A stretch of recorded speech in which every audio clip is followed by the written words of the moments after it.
안녕하세요. 알렉사입니다. 오늘 증시를 볼게요. 어제는 그래도 빨간색이었죠. 그런데 오늘은 둘 다 떨어지고 있어요. 코스피, 코스닥. 그게 외국인이 어제도 많이 팔고 오늘도 굉장히 많이 팔고 있어요. 그래서 이제 계속 떨어지고 있는데 이렇게 보면 하락하는 종목 수가 더 많아요. 코스닥도 하락하는 종목 수가 더 많고요. 지난 토요일에 국회에서 윤 대통령 탄핵안이 가결되었어요. 그래서 정치적인 불확실성이 제거되었다라고 해서 월요일 날 살짝 좀 좋은 분위기가 나오나 뭐 그런 상황이었는데 이게 아무래도 증시의 이제 불확실성을 조금은 없앤 것 같으니까 뭔가 하나가 조금 제거가 되었죠. 악재가. 그래서 오늘 27일에 헌법재판소에서 첫 변론기를 연다고 합니다. 그러니까 아직은 완전히 정치적 불확실성이 제거되지는 않았지만 그래도 27일 이전까지는 증시에 좀 정치적인 영향이 이전보다는 줄어들 것 같다라는 그런 이제 제 생각이 있고요. 그리고 27일 이후에 또 뭔가 바뀌게 되는 그 상황에 따라서 증시가 또 한번 출렁일지도 모릅니다. 사실 지금 국내 증시에서 불안한 건 외국인 순매도가 계속 이어지고 있다는 거예요. 이때 계속 이렇게 순매도가 12월 9일 날 반짝 들어왔다가 10일부터 내리 계속 순매도고요. 특히 16일 그리고 17일 오늘까지 해서 외국인의 순매도가 조금 크게 다시 또 크게 들어오는 그런 상황이기 때문에 증시 상황이 그렇게 썩 좋은 건 아니라고 생각할 수 있습니다. 외국인이 조금 더 자신 있게 순매수, 연속 순매수로 쭉쭉 들어와 줘야 국내 증시가 조금은 힘을 쓸 텐데 외국인이 12월 10일부터 13일까지는 순매도가 그렇게 많지는 않았어요. 순매도를 하긴 했지만 그래도 양이 좀 줄었죠. 하지만 이번 주 들어서 그러니까 16일부터 다시 이렇게 순매도 규모가 커지는 걸 보면 조금은 위험한 상황이다. 그래서 외국인의 순매수가 본격적으로 들어오기 전까지는 신규 매수는 조금 자제했으면 좋겠습니다. 국내 주식 신규 매수 자제를 말씀드리면 그래도 지난주는 상황이 좋았잖아요. 국내 주식들이 조금 반등하는 그런 모습이 있었는데 기관들 보면 계속 이렇게 순매수하고 있죠. 이렇게 기관 그 가운데서도 연기금이 이렇게 계속 들어오고 있단 말이죠. 이런 순매수를 보면서 그래도 조금 괜찮지 않느냐라는 반문이 들지도 모르는데 기관에서 제일 많이 매수하는 두 개의 주체를 보면 그동안 금융투자가 있었고요. 금융투자가 12월 11일까지 이렇게 좀 많이 매수를 했었고요. 그리고 연기금이 있습니다. 이렇게 금융투자가 그동안 조금 같이 매수로 들어와줬고 연기금이 쭉 매수를 해주니까 지난주에 외국인이 계속 이렇게 매도를 했어도 증시 상황이 그렇게 좀 나쁘지만은 않았어요. 여기에서 연기금 같은 경우에는 국내 증시가 많이 하락하니까 시장 안정화에 대한 노력도 있고 저가 매수로 들어온다는 이야기도 있고 또 국내 증시랑 해외 증시 그 포트폴리오 간에 투자 비중을 맞추려고 우리나라 증시가 이제 투자 자금이 많이 떨어졌으니까 이걸 다시 채우기 위해서 매수하고 있다라는 여러 가지 분석들이 있는데 문제는 이 금융투자예요. 금융투자. 이건 매년 반복되는 사항입니다. 금융투자는 연말에 배당을 노리고 들어왔다가 연초가 되면 이렇게 엄청나게 매물 폭탄이 쏟아져 나옵니다. 그러면 지금 순매도로 계속 국내 증시를 팔고 있는 외국인이 있고요. 여기에 1월 정도부터는 금융투자가 외국인보다 더 엄청나게 매도를 하게 될 거예요. 그러면 국내 증시 분위기는 갑자기 또 엄청나게 반전하게 될지도 모릅니다. 그냥 단타로 이번 주부터 시작해서 다음 주 윤 대통령 탄핵 심판, 헌법재판소 그 심판까지 어찌 될지는 몰라요. 하지만 일단 올해가 지나고 내년이 되면 국내 증시 분위기가 더 힘들어질 가능성이 있다는 걸 지금 말씀드리고 싶어서 영상을 만들고 있습니다. 그러니까 증시 분위기를 보면서 빠른 대응이 가능하다면 이번 주부터 크리스마스 전까지 단타를 노려보시는 건 뭐 그런가 보다 하겠는데 너무 그렇게 급하게 하는 거 싫다라면 그냥 쉬는 게 나을지도 모르는 그런 상황이고요. 일단 아직도 국내 정치에 대한 외국인 투자자들의 인식이 불확실하다는 보고가 있습니다. 그래서 순매도가 아직도 계속 이어지고 있는 것 같아요. 원달러 환율도 문제죠. 달러가 비싸지고 있습니다. 트럼프가 집권하면 미국은 감세 정책을 펼칠 거고 그러면 재정 적자가 발생하니까 국채를 대규모로 발생할 걸로 전망하고 있죠. 채권이 많이 발행되면 이 채권을 팔아야 되잖아요. 그러면 예전보다 이자를 조금이라도 더 많이 줘야 채권이 이제 팔리게 되니까, 그러면 자연히 채권 금리가 오르게 되고, 그러면 은행 이자도 오르게 되겠죠. 그리고 인플레이션이 다시 또 시작이 될 거예요. 이건 또다시 미국의 금리 인상을 부채질하게 될 겁니다. 미국에서 이자가 오르게 되면 또 달러로 투자하는 사람들도 많아지니까 다들 달러만 찾게 될 거예요. 그러면 이런 여러 가지 상황들 때문에 점점 달러 가치가 올라서 비싸지게 되는 겁니다. 이런 전망 때문에 지금 계속 달러가 오르고 있어요. 달러가 오르니까 또 원화로 지금 상황에서 투자하는 한국 시장은 환차선 때문에 외국인들이 투자하기 힘들어지니까 계속 또 돈을 빼고 있고요.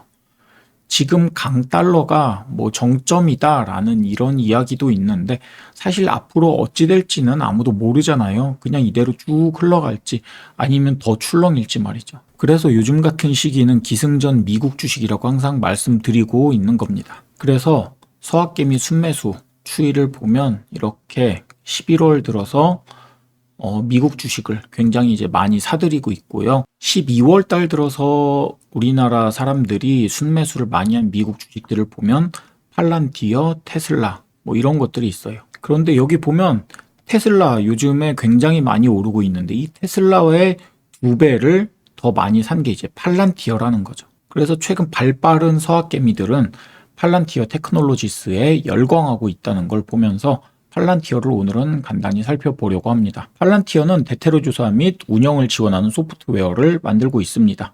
그러니까 데이터 분석을 하는 소프트웨어 기업이라는 거죠.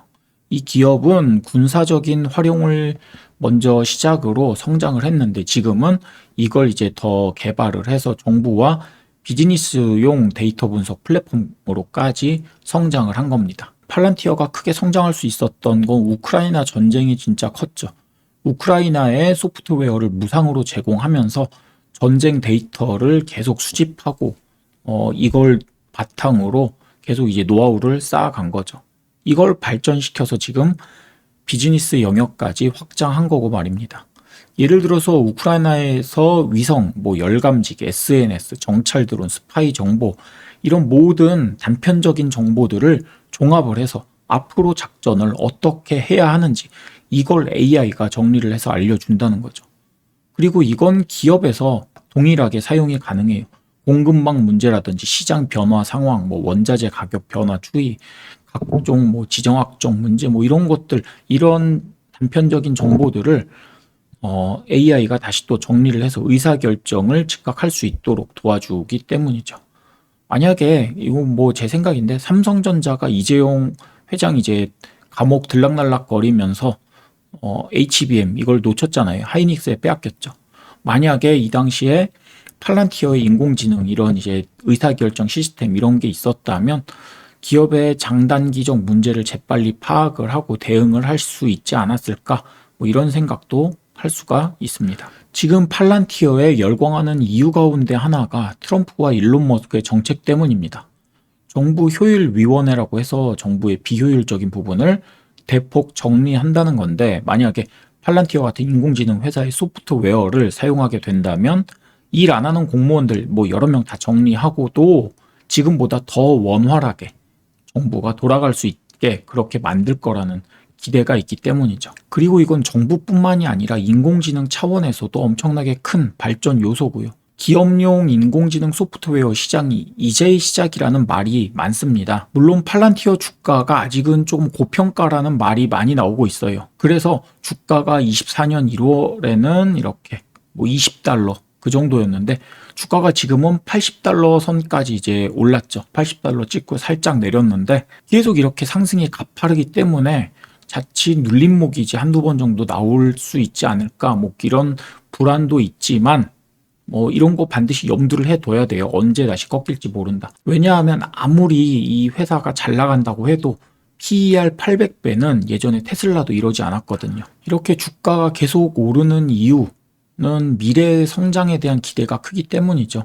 미래, 예전에 우리나라 2차 전지, 뭐 에코프로 BM 이런 것도 그랬잖아요. 2035년까지 뭐 전기차 시장이 이렇게 커지니까 그거에 비하면 지금 에코프로의 주가는 너무나도 싸다. 막 PER 100배, 200배, 뭐 300배 막 이렇게 올라가도 말이죠.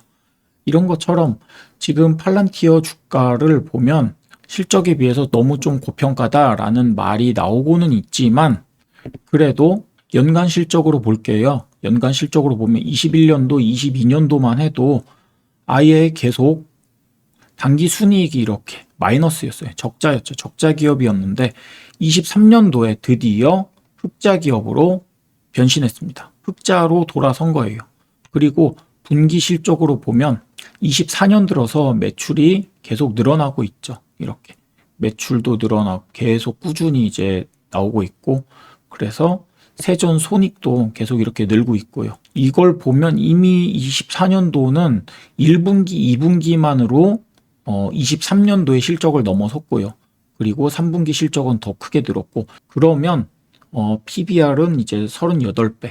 지금의 이 고평가가 조금은 더 잠재워지지 않을까 뭐 이런 기대 때문에 사람들이 열광하고 있는 것 같습니다. 오늘은 뭐 불안한 국내 증시 그 이유를 간단히 살펴봤고요. 아무튼 불안해요. 지금 외국인 투자자가 그리고 원달러 환율이 국내 정치 상황이 뭐 이런 여러 가지들이 어느 정도 좀 정리가 되지 않는다면 섣불리 이제 신규로 투자하기에는 좀 힘든 상황이고요. 그래서 미국 주식을 해야 되는데 제가 예전에 이제 뭐 미국 주식 많이 말씀드렸죠. 제 예전 영상에서 보면 뭐 테슬라, 엔비디아, 리커전, 파마슈티컬스, 에바 테크놀로지스 이런 것들을 설명을 드린 적이 있는데 오늘은 여기에 더해서 팔란티어도 같이 한번 간단히 살펴봤습니다. 여러분의 투자에 도움이 되셨으면 좋겠고요. 시청해 주셔서 감사합니다.